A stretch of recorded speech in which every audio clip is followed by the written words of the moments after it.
Hey guys, Christian Wonders from Crusty Sports Performance. So sometimes you'll see a pitcher present with this posture where the ribs are in external rotation, so they're in a state of inhalation. The arms will be stuck behind the body because lats are always on. The thoracic spine will be flat, so kind of stuck in extension, and the shoulder blades will be in downward rotation and depression. And what happens from a pitching standpoint, when they get to front foot strike, they're going to want to go into aggressive lumbar extension, and from there they get really rotational, so their breaking balls will be either hanging curveballs, backup sliders, and because they're stuck in this posture, they'll end up cutting fastballs, and they won't be able to get through their changeup.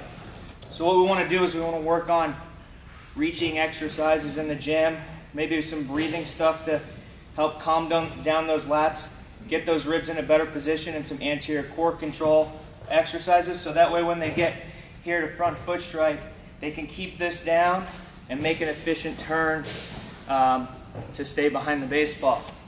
Now also, because of this posture, you'll see that my weight is shifted anteriorly, and what will happen with that is guys will want to load their quad.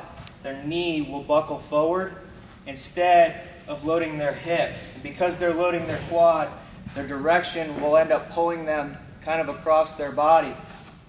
So what we want to do is we want to coach them into getting into their back hip and then driving that front foot down into the ground, so that way this knee's not shooting forward.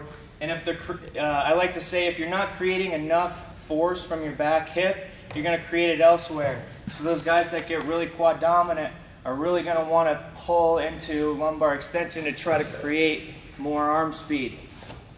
And also, people would argue that you need to get into that position in order to load your scaps.